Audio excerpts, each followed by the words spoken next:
Good evening, visitors, and welcome to the Australian War Memorial's Last Post ceremony. My name is Gerard Pratt, and joining us today from the Royal Australian Air Force is Wing Commander Christine Fay. We warmly welcome the family of Private William Thomas Hitchen, whose story will be told shortly. We welcome the veterans who have served, those that are still serving, and the families that support them. We acknowledge the members of RSL and Services Clubs Association, RSL Victoria and RSL Queensland, who are watching the broadcast of this ceremony from across Australia. During the ceremony, wreaths will be laid at the base of the pool of reflection by family, visitors and students on behalf of the following schools. From New South Wales, Millthorpe Public School, Millthorpe, and Northmead Creative and Performing Arts High School, Northmead, and from the United States of America, Boston University. I invite you all now to please stand and join in singing the National Anthem.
Students, please be seated.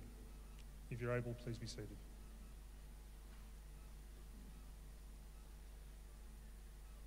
The Australian War Memorial was the vision of Charles Bean, Australia's First World War official historian. Bean landed with the Australian troops on Gallipoli and stayed with them at the front through until the end of the war. The idea of this national memorial and museum came to him at Pozières, France, in the depths of the bloody fighting of 1916. Bean's idea was that this would be a place where families and friends could mourn loved ones buried in faraway places. It would also be a place that could help all Australians understand what these men and women had endured and what they had done for us. Bean's vision, to which we remain true, is best expressed as inscribed in the entrance to the memorial's galleries. Here is their spirit, in the heart of the land they loved, and here we guard the record which they themselves made. Tonight, we will read the story behind just one of those on the Roll of Honour, which lists the names of more than 102,000 men and women who have given their lives for us in war and operations for more than a century. But first, we present a lament, Flowers of the Forest. Wreaths or floral tributes will now be laid at the base of the pool of reflection.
Today we remember and pay tribute to Private William Thomas Hitchen.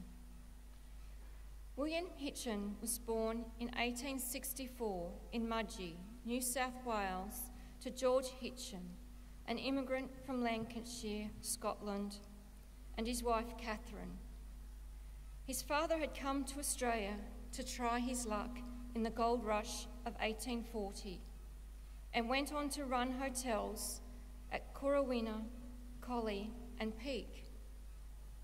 Bill's father was a hard worker and taught all his family that work was one of the chief duties of life. Bill Hitchen went on to become a master plumber and in 1890 married Emma Jane Lyons in Canberra. In 1906, the couple and their children moved to Gilgandra from Galargambone, and Bill set up a business as a plumber and windmill expert. Windmills were just becoming popular at the time, and Bill and his two sons were responsible for erecting many of the windmills in and around Gilgandra. Bill Hitchen was too old to enlist for active service on the outbreak of war in 1914, but he became increasingly concerned about the falling enlistment numbers in the Australian Imperial Force. A staunch supporter of conscription, Hitchen decided to try and boost enlistment himself by organising a route march to Sydney from Gilgandra. He began with 20 or so recruits, and the group marched away, calling loud cooees as they reached a town, hoping to attract more recruits as they went. Hitchen's patriotism was the pride of Gilgandra. Local newspapers reported that through his work, Gilgandra had proved to be one of the most loyal towns of the state. These route marches was known as snowball marches because of the way a snowball gathers more snow as it rolls down a hill. More were organised, but they were never particularly popular with the military authorities and stopped within a few months. Bill Hitchen's service did not come to an end with the arrival of the Cooee March to Sydney.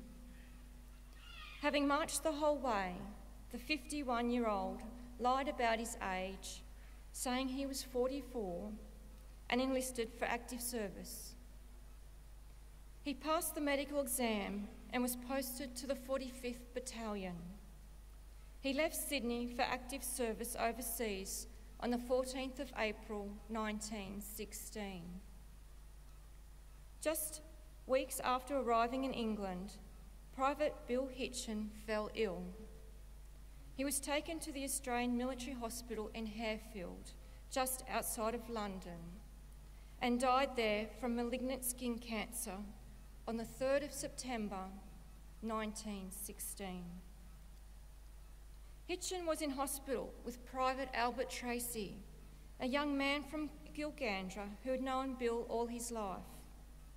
In August, shortly before he died, Hitchen asked for Tracy, who was able to visit. Tracy later wrote, "He cried when I left him and never let my hand go all the time I was with him. And he used to keep on saying, 'You know, Albert, I can't write, but you can tell the people from me, it isn't my fault. I never got to the trenches.'" He was too old, poor old fellow, for the army, but he was a good man and should never have been let come away. If every one of those that talk so much did for the boys what that man did, they would do some good.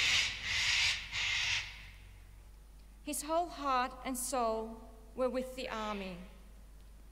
He said, "I want to show the people of Australia that I'm not out for the good of my health, but for the boys." One of Bill's sons had enlisted for active service a few months before his father and was able to visit him in hospital before he died. Two of his nephews repeatedly ran away from home, trying to enlist, even though they were only young teenagers. Bill Hitchen was buried in St Mary's Churchyard in Harefield, England. He was 52 years old. His name is listed here on the Roll of Honour on my right, amongst almost 62,000 Australians who died while serving in the First World War. His photograph is displayed beside the pool of reflection. This is but one of many stories of service and sacrifice told here at the Australian War Memorial. We now remember Private William Thomas Hitchen, who gave his life for us, for our freedoms, and in the hope of a better world.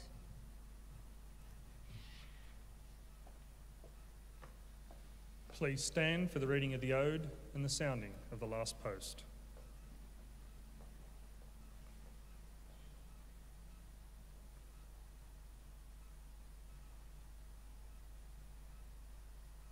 They shall grow not old, as we that are left grow old. Age shall not weary them, nor the years condemn.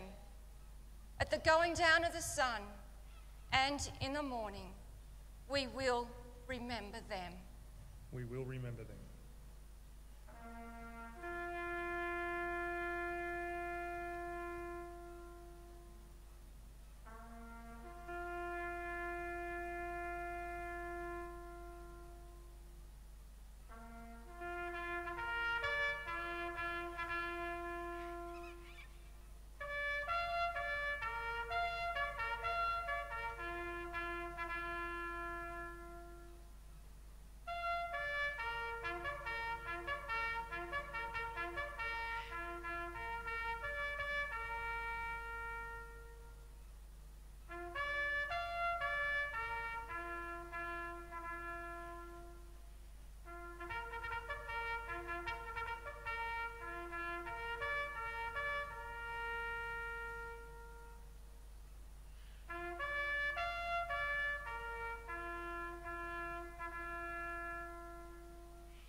Lest we forget. Lest we forget.